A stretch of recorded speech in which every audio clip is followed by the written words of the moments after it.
मैं इस दशक की सबसे प्रभावशाली तेलुगु फिल्मों में से एक महर्षि पर गहराई से चर्चा कर रहा हूं। वामशी पेद्दीपल्ली द्वारा निर्देशित और महेश बाबू, पूजा हेगड़े और अल्लारी नरेश अभिनीत यह फिल्म अपनी भावनात्मक कहानी और सशक्त सामाजिक संदेश के लिए बेहद सफल रही। इस वीडियो में मैं कहानी, किरदारों, अभिनय, संगीत, तकनीकी पहलुओं का विश्लेषण करूंगा और निश्चित रूप से मैं आपको अपने निजी विचार भी दूंगा कि महर्षि को वास्तव में इतना खास क्या बनाता है। महर्षि कोई साधारण व्यावसायिक मनोरंजन फिल्म नहीं है। यह एक ऐसी फिल्म है जो दोस्ती, महत्वाकांक्षा, सफलता और सामाजिक जिम्मेदारी को एक ही सफर में पिरोती है।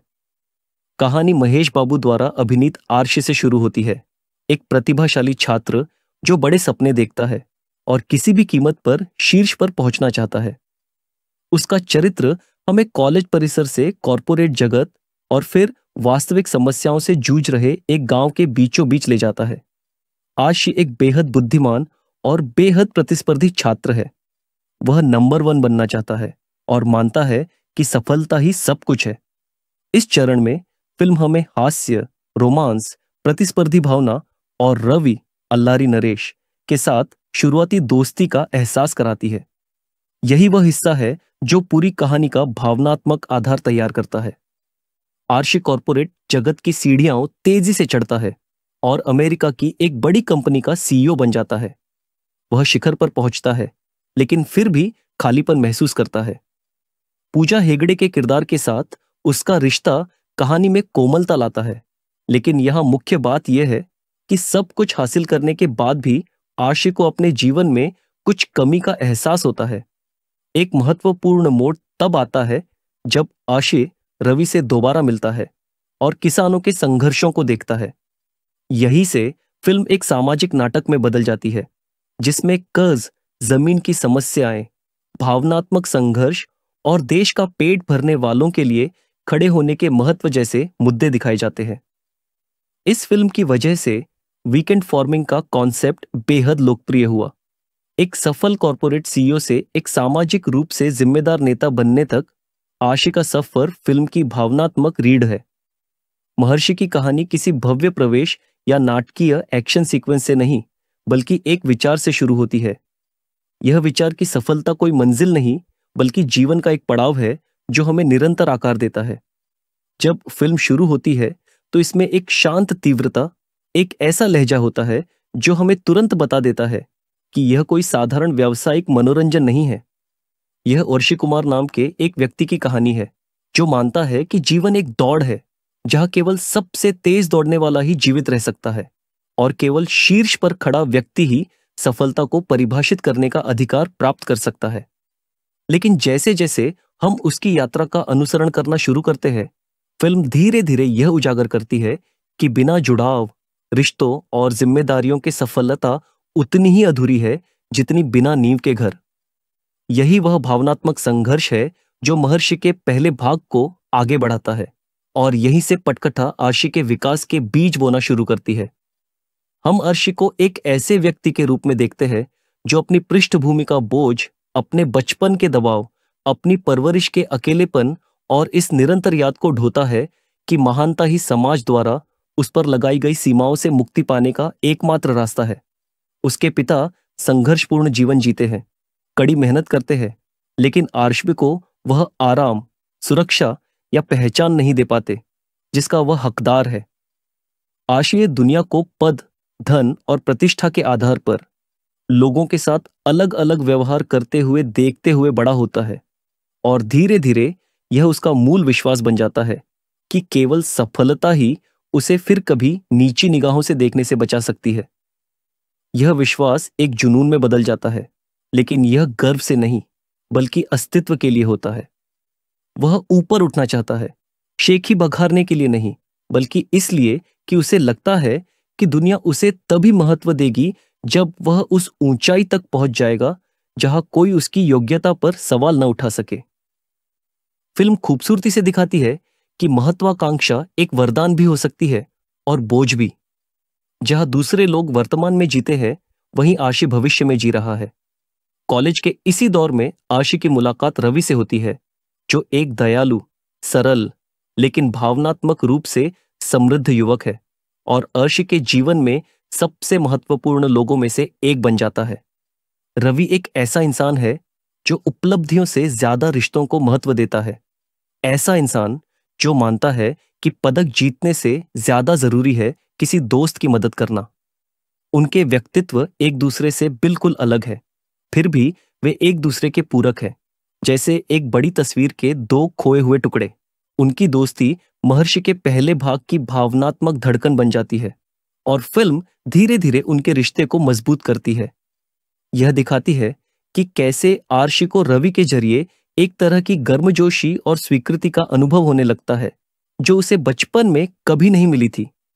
वह समझने लगता है कि जब कोई आपके साथ खड़ा हो, बिना किसी उम्मीद के आपका उत्साह बढ़ा रहा हो, तो सफलता का एहसास अलग होता है। पूजा का आना आशिक इस फर में एक और आयाम जोड़ता है। पूजा स्थिरता, स्नेह और भावनात्मक आधार का प्रतीक है। उसकी उपस्थिति शांत, सहयोगी और सौम्य है और वह एक ऐसी शख्सियत बन जाती है जो आशी को उसकी महत्वाकांक्षा के लिए नहीं, बल्कि उस महत्वाकांक्षा के पीछे उसके व्यक्तित्व के लिए देखती है। वह उसकी कमजोरी, उसके संघर्ष और उस छिपे हुए अकेलेपन को देखती है जिसे वह आत्मविश्वास से छिपाने की कोशिश करता है। उनकी केमिस्ट्री नाटकीय भावों पर नहीं, बल्कि एक सूक्ष्म जुड़ाव पर आधारित है। छोटी छोटी नजरें, छोटी छोटी बातचीत और ऐसे पल जब आशी लगभग अनजाने में उसे उस सुरक्षित दुनिया में आने देता है जिसे वह कभी किसी को भी देखने नहीं देता। फिल्म उनके रिश्ते को जल्दबाजी में नहीं दिखाती, बल्कि इसे दो ऐसे लोगों के धीमे स्वाभाविक विकास के रूप में दिखाती है जो एक दूसरे के दिलों को समझते हैं, भले ही वे अपनी भावनाओं को पूरी तरह से व्यक्त न भी करें। जैसे जैसे आर्शी अपनी कॉलेज यात्रा जारी रखता है, उसे ऐसी घटनाओं का सामना करना पड़ता है जो उसकी आस्था को और भी गहराई से प्रभावित करती है। हर चुनौती उसके दृढ़ संकल्प की परीक्षा बन जाती है। हर असाइनमेंट एक युद्ध क्षेत्र बन जाता है जहां उसे अपनी श्रेष्ठता साबित करनी होती है और हर परीक्षा एक अनुस्मारक बन जाती है कि उसे कभी पीछे नहीं रहना चाहिए। लेकिन उसके मजबूत बाहरी आवरण के नीचे फिल्म सूक्ष्म रूप से उभरती हुई दरारों को दिखाती है, ऐसी दरारें जिन्हें वह खुद अभी तक पहचान नहीं पाया है।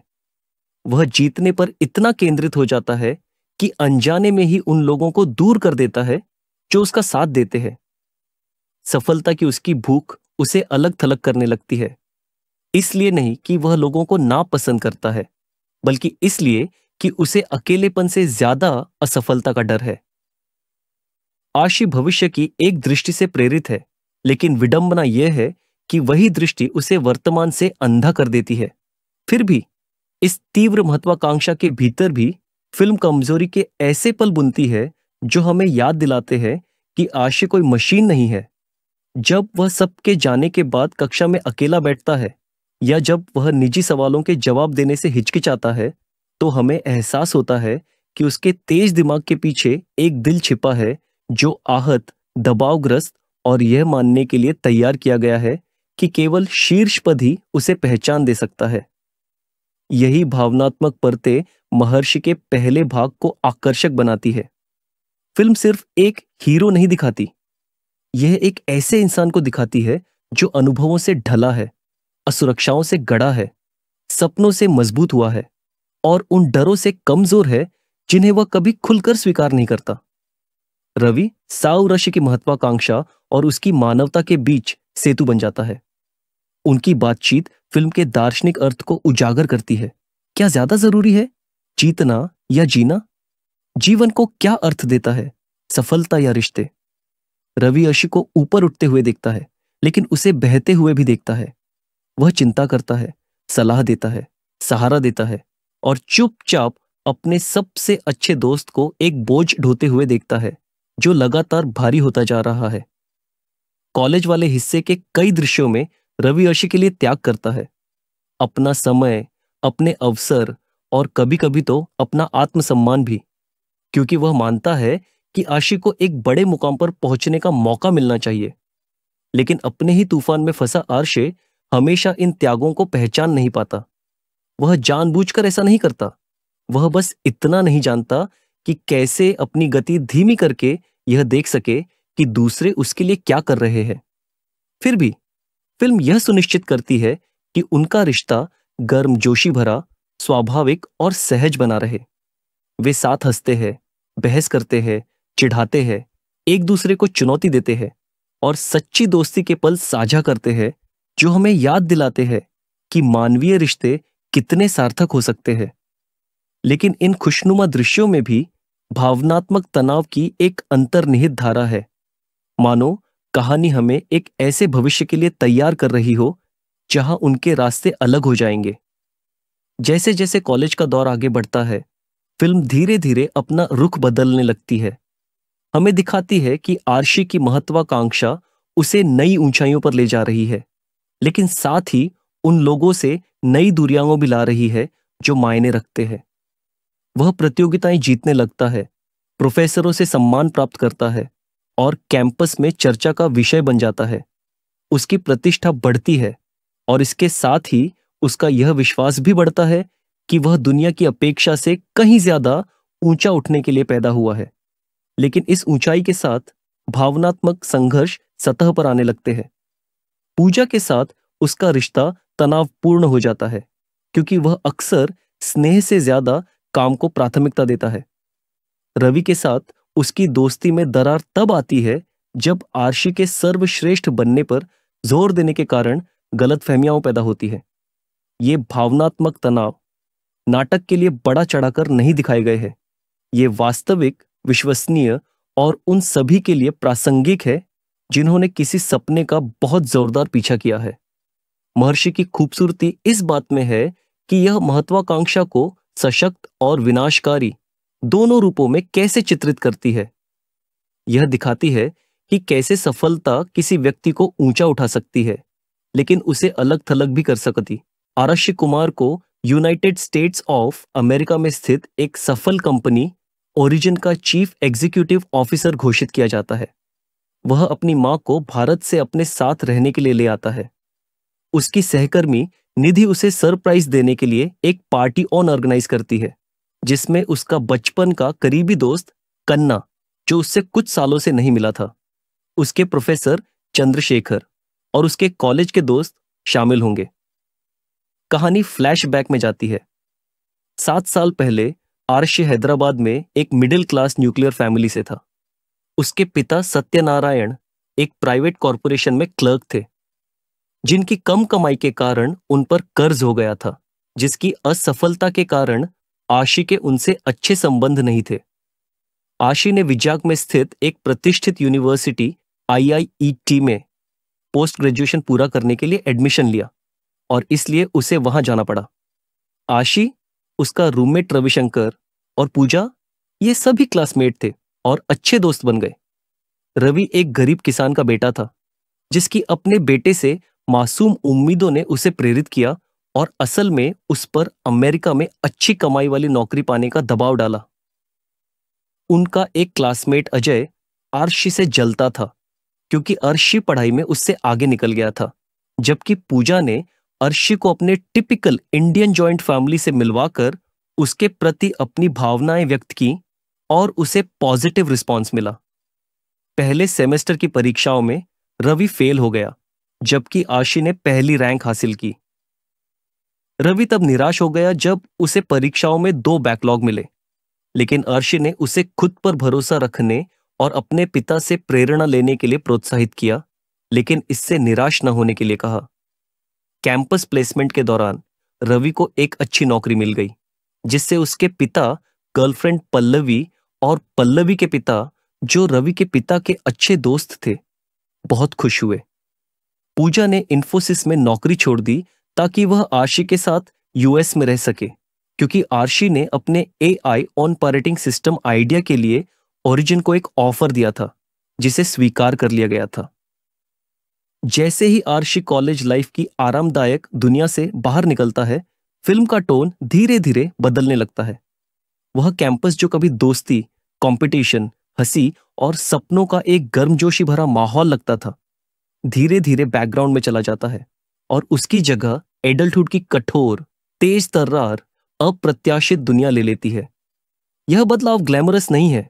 इसे किस्मत की ओर एक हीरोइक छलांग के रूप में नहीं दिखाया गया है। इसके बजाय इसे एक शांत, थोड़ा डरावने बदलाव के रूप में दिखाया गया है। एक ऐसा बदलाव जिससे हर युवा तब गुजरता है जब उसे एहसास होता है कि जिम्मेदारी अब ऑप्शनल नहीं रही। आशी की जिंदगी एक ऐसी स्पीड से आगे बढ़ने लगती है जिसका उसने खुद भी पूरी तरह से अंदाजा नहीं लगाया था। उसका एम्बिशन उसे आगे बढ़ाता है, लेकिन जिंदगी हमेशा की तरह अपनी चुनौतियों और नतीजों के साथ सामने आती है। और यही से महर्षि अपने दूसरे बड़े फेज को एक्सप्लोर करना शुरू करती है। आशी कुमार का एक कॉरपोरेट पावर के रूप में उदय और आत्मविश्वास की उसकी इमेज के नीचे धीरे धीरे चौड़ी होती भावनात्मक दरारें। फिल्म ध्यान से दिखाती है कि कैसे आर्शी अपनी काबिलियत पर अटूट विश्वास के साथ कॉरपोरेट दुनिया में कदम रखता है। उसमें वही जोश है जो कॉलेज में था। वह हर कमरे में अपनी आंखों में एक शांत आग लिए हुए जाता है। वह चुनौतियों का सामना एक ऐसे योद्धा की तरह करता है जो हार मानने से इनकार कर देता है। लेकिन कॉलेज के उलट, जहां सिर्फ टैलेंट और कड़ी मेहनत ही चमकने के लिए काफी थे, कॉरपोरेट दुनिया आशी को कुछ बहुत ज्यादा मुश्किल चीजों से मिलवाती है। पॉलिटिक्स, मैनिपुलेशन, इनसिक्योरिटी से भरी कंपटीशन और ऐसे लोग जो अपनी आंखों में छिपे इरादों के साथ आप पर मुस्कुराते हैं। आर्शी को जल्दी ही एहसास हो जाता है कि प्रोफेशनल दुनिया फेयरनेस के बारे में नहीं है। यह स्ट्रेटजी, परसेप्शन और रेजिलियंस के बारे में है। कॉलेज में वह अपनी इंटेलिजेंस की वजह से आगे था। कॉरपोरेट दुनिया में अब उसे सिर्फ नंबर्स और आइडियाज ही नहीं, बल्कि लोगों को भी संभालने की अपनी काबिलियत की वजह से आगे रहना होगा। हालांकि आर्शी ने सुझाव दिया कि उसे और पूजा को अपना रिश्ता आपसी सहमति से खत्म कर देना चाहिए, क्योंकि उसे लगा कि वह उसके करियर में रुकावट बनेगी, और कहा कि वह उसके दिल पर एक बोझ है। यह सुनकर वह चली गई। जब रवि राशि को पूजा से ब्रेकअप न करने के लिए समझाने की कोशिश करता है तो उनके बीच झगड़ा हो जाता है। जैसे ही आखिरी सेमेस्टर की परीक्षाएं नजदीक आईं, आशी पर क्वेश्चन पेपर चुराने का आरोप लगा, जो असल में अजय की एक साजिश थी ताकि उसे परीक्षा देने से रोका जा सके। हालांकि आशी के खिलाफ आरोप को गलत साबित करने वाला एक सुराग मिलने पर पुलिस ने उसे छोड़ दिया। अपनी परीक्षाएं पूरी करने के बाद आशी कैलिफोर्निया चला गया और तरक्की करते हुए ओरिजिन में एक लीडिंग एग्जीक्यूटिव बन गया। न्यूयॉर्क शहर में अपने प्रोजेक्ट के बारे में प्रेजेंटेशन देते समय आर्शी को पता चला कि उसके पिता की नींद में ही मौत हो गई। भारत लौटने पर उसे एहसास हुआ कि उसके पिता उससे किसी भी चीज से ज्यादा प्यार करते थे और उसे बहुत मिस करते थे, क्योंकि आर्शी उनसे मुश्किल से ही बात करता था। आर्शी इस बात से बहुत दुखी था कि वह अपने पिता से दिल खोलकर बात नहीं कर पाया। अभी आर्शी चंद्रशेखर से रवि के बारे में पूछते हैं, जिसके बाद चंद्रशेखर बताते हैं कि रवि को यूनिवर्सिटी से निकाल दिया गया था क्योंकि उसने आर्शी पर लगे आरोप की जिम्मेदारी अपने ऊपर ले ली थी। इसके बावजूद आर्शी वही करता है जिसमें वह सबसे अच्छा है। वह अनुकूलन करता है। वह दूसरों से ज्यादा तेजी से सीखता है। वह सिस्टम को दूसरों से ज्यादा तेजी से समझता है। वह उन पैटर्न को देखता है जहां ज्यादातर लोग समस्याएं देखते हैं। धीरे धीरे वह एक स्टार परफॉर्मर बन जाता है, एक ऐसी संपत्ति जिसे कोई भी कंपनी खोना नहीं चाहती, एक ऐसा युवा जिसके विचार टीमों के काम करने के तरीके को बदलने लगते हैं। फिल्म उसके विकास को बड़ा चढ़ाकर नहीं दिखाती, यह उसे छोटी छोटी जीतों, निरंतर प्रयासों और कॉरपोरेट जीवन की व्यावहारिक कठिनाइयों के माध्यम से दिखाती है। हम लंबी रातों, गहन चर्चाओं, आखिरी क्षणों में प्रोजेक्ट की बहाली और ऐसे पलों के दृश्य देखते हैं जहां आशी अपने लिए खड़ा होता है, तब भी जब उच्च अधिकारी उसे कमजोर करने की कोशिश करते हैं। ये दृश्य कुछ बहुत ही प्रासंगिक दर्शाते हैं। एक युवा पेशेवर जो कॉरपोरेट रणभूमि में सपनों के साथ प्रवेश करता है और अंत में ऐसी लड़ाइयां लड़ता है जिनकी उसने कभी कल्पना भी नहीं की थी। लेकिन जब आर्शी पेशेवर दुनिया में आगे बढ़ता है तो कुछ और भी घटित होने लगता है।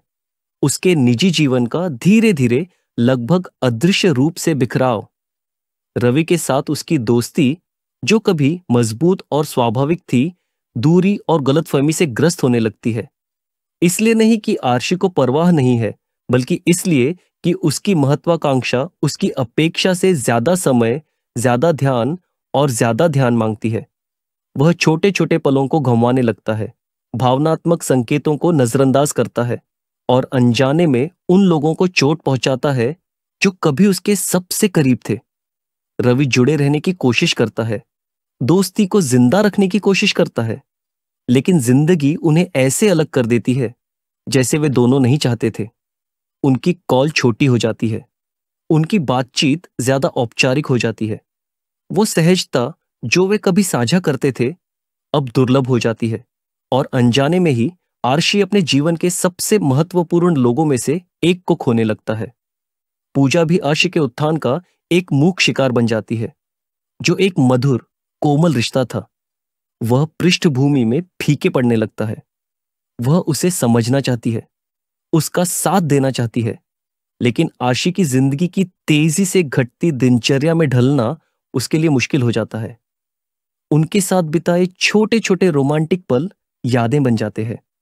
आशी की दुनिया में जो गर्मजोशी वह लेकर आई थी, वह धीरे धीरे गायब हो जाती है, क्योंकि राशि बैठकों, समय सीमा, लक्ष्यों और महत्वाकांक्षाओं से बंधा एक इंसान बन जाता है। इन दृश्यों में एक जबरदस्त भावनात्मक सच्चाई है। जब लोग सफलता के पीछे बहुत ज्यादा भाग दौड़ करते हैं, तो सबसे पहली चीज जो वे अक्सर खो देते हैं, वह है उनके रिश्ते। इसलिए नहीं कि वे दूसरों से प्यार करना छोड़ देते हैं, बल्कि इसलिए कि वे प्यार के लिए समय निकालना भूल जाते हैं। महर्षि ने इस सच्चाई को खूबसूरती से उकेरा है, यह दिखाते हुए कि कैसे सफलता किसी व्यक्ति को उन संपर्कों से वंचित कर सकती है जो कभी उसे अर्थ देते थे। आरशी का उत्थान अंततः उसे एक सामान्य करियर की सीमाओं से परे ले जाता है। वह एक ऐसा व्यक्ति बन जाता है जिसे कॉरपोरेट जगत नजरअंदाज नहीं कर सकता। उसकी उपस्थिति प्रभावशाली हो जाती है, उसके विचार निवेशकों को आकर्षित करते हैं, उसकी प्रतिभा उद्योगों को आकार देने लगती है और जल्द ही आशी एक ऐसे मुकाम पर पहुंच जाता है जो उसे आधुनिक उपलब्धि का प्रतीक बना देता है। वह एक बड़ी कंपनी का सीईओ बन जाता है, एक ऐसा पद जिसका सपना तो बहुत से लोग देखते हैं, लेकिन बहुत कम लोग हासिल कर पाते हैं।